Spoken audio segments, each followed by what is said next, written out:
You, it is up to you to take it. We will instill a certain number of values in you and pass these values on to your children. Tomorrow, you will have children.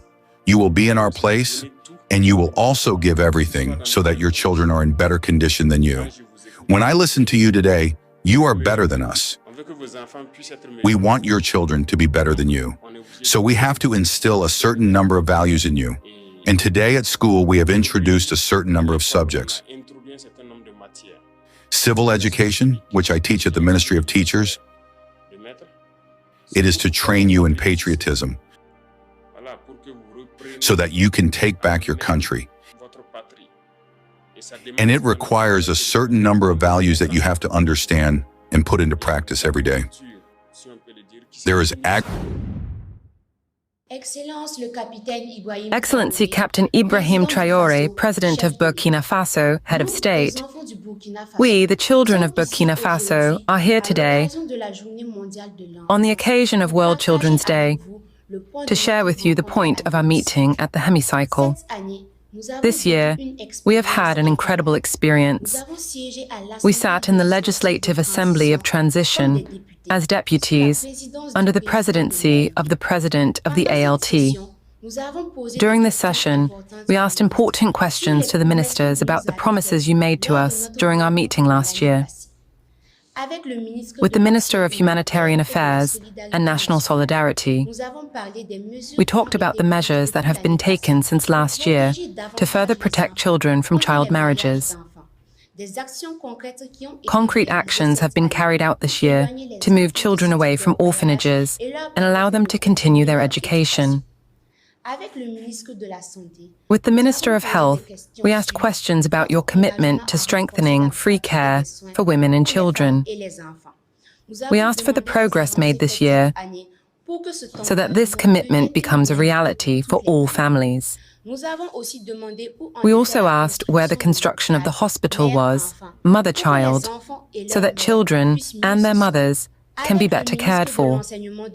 With the Minister of Elementary Education, Literacy and Promotion of National Languages, represented by his counterpart, the Minister of Secondary Education and Professional and Technical Training, we discussed two things: your promise to make schools free for all in Burkina Faso.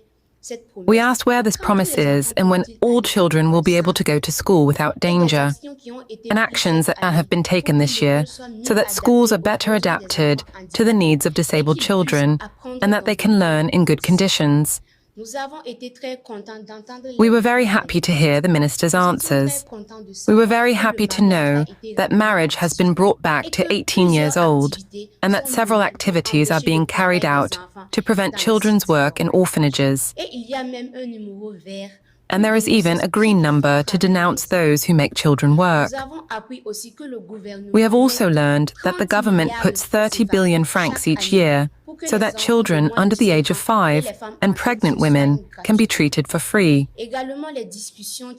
Also, the discussions that started for the construction of the hospital, mother-child, and the ground is already acquired. And in 2025, the work will begin. Finally, for children to go to school for free, every year we build a lot of schools, and we have offered several living children with a disability-adapted material for their education. They told us that actions are already underway and that others will soon be put in place. Excellency, Mr. President of Burkina Faso, take our concerns to heart and work to improve our lives. We also had a special moment with the president of the ANT, where we presented a film that we made for FESPACO 2025. This project allowed us to share our stories, our dreams, and what we want for our country. Excellency, Mr. President of Faso, even if we see progress, we still have 3 big requests to make. 1. Excellency, Mr. President of Faso, we have heard that even if the law has brought back marriage at 18, there is the exception at 16. Could you tell them to fix it at 18, without exception if possible? This will protect all girls against early marriage and will allow them to stay in school and live their childhood. 2. Excellency, Mr. President of Burkina Faso, we are happy that you set up May 15th to allow us to know our tradition, but we are afraid that our grandparents and grandmothers think they can excuse the girls and marry the children. We would like to ask you, if possible, to take the floor officially to explain to them the meaning of May 15th, a day of customs and traditions in all languages. 3. Excellency, Mr. President of Burkina Faso, our parents have explained to us that the law provides that children who have committed minor offences do not go to prison, but that they do light work, such as weeding the CSPS, cleaning the schoolyard. Can you ask the judge to apply this decision? This will prevent children from going to prison and being in contact with bad things. 4. Excellency, Mr. President of Burkina Faso, we know that you are listening to us and that you are ready to act to protect us. These changes are very important to us and will allow us to have a better future. Thank you, Excellency, Mr. President of Burkina Faso, for always thinking about us, for protecting us, for supporting us, and for building a Burkina where every child can be safe, go to school and succeed in life. Thank you. Hello, everyone. You are honorable deputies today. I suppose that in reality, everything went very well.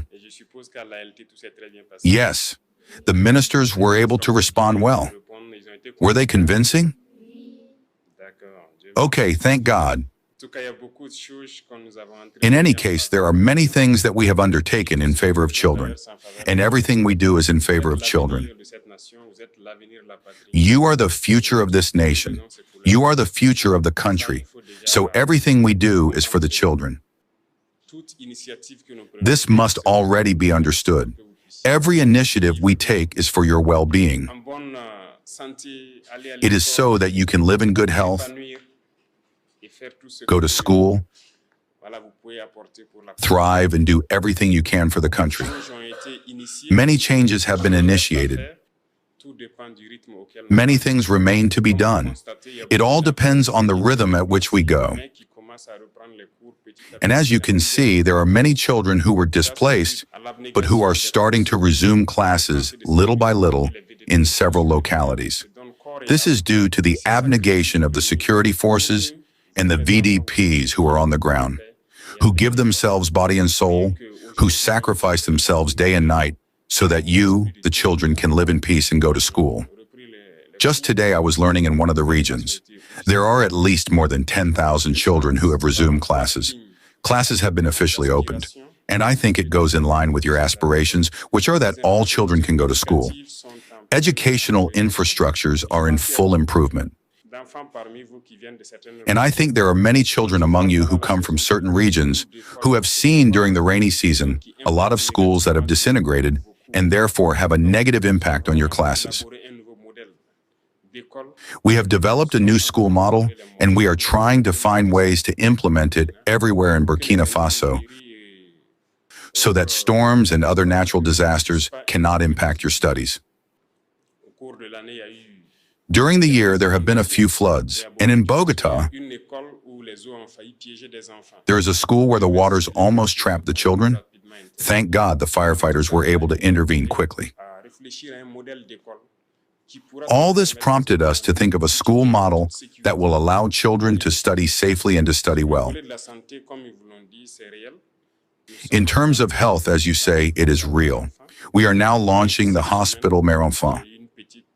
Just this week, I had a small meeting with someone from the National Bureau of Major Projects to talk about this, and I hope that in 2025, we will be able to launch it. The ambition is that you go to school for free and that we can take care of you for free. This is our objective, and we are working to make it happen. This is also our dream, and this is why we are fighting. In the mines, we have opted for a technology that has been developed in Burkina Faso. As you can see, recently in the region of the Southwest, and before that in the Zorgo zone, we were able to set up these machines that allow the extraction of gold in an ecological way without using chemical products that can be very dangerous for children and adults, but also that prevent children from coming to the mine and doing some very painful work. So we are developing all these initiatives so that children do not find themselves on the mining sites, breaking stones that are quite painful, or inhaling dangerous chemical substances.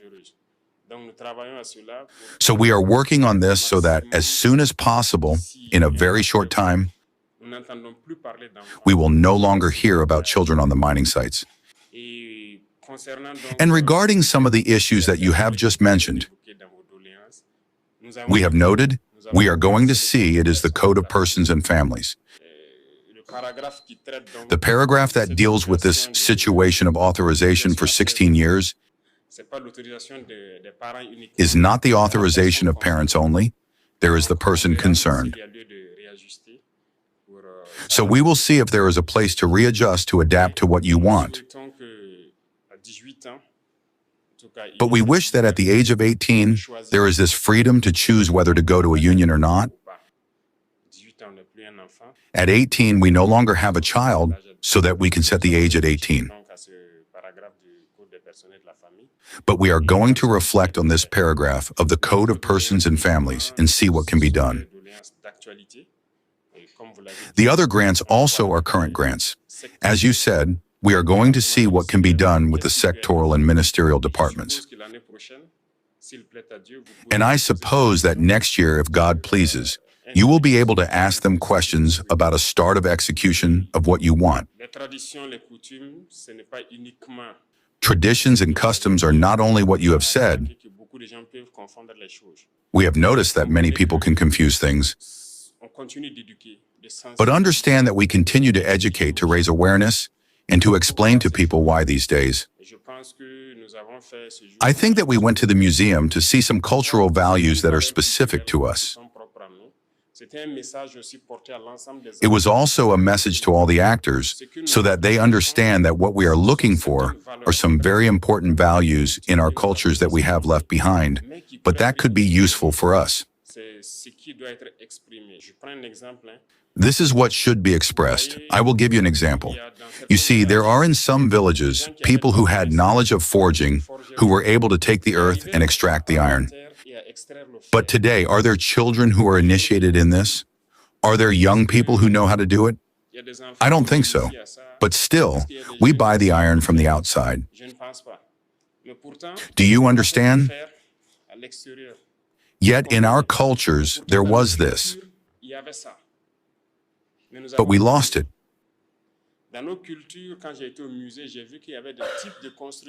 In our cultures, when I went to the museum, I saw that there were types of constructions that we had that should allow us today, in the context of war, to face the enemy easily. But we lost a lot of things. In short, there are so many positive things in our culture. This is what we want to leave behind. But everything is a matter of communication. We will continue to communicate and to raise awareness about the drifts that can come from the misunderstanding of the 15 meters, and that it does not go in the direction of the decision or anything else that could be harmful to anyone. We can assure you that we are working in full conscience so that you are very good citizens of tomorrow. This country belongs to you. It is up to you to take it. We will instill a certain number of values in you and pass these values on to your children. Tomorrow, you will have children. You will be in our place, and you will also give everything so that your children are in better condition than you. When I listen to you today, you are better than us. We want your children to be better than you. So we have to instill a certain number of values in you. And today at school, we have introduced a certain number of subjects. Civil education, which I teach at the Ministry of Teachers. It is to train you in patriotism so that you can take back your country. And it requires a certain number of values that you have to understand and put into practice every day. There is agriculture, if we can call it that, which will be initiated. The small gardens that you will take back to school to start doing in a practical way certain things that you imagine. And I know that there are many people who like these activities, who may do them by constraint, but if you are initiated, it will allow others to start later when they grow up and to choose their career elsewhere.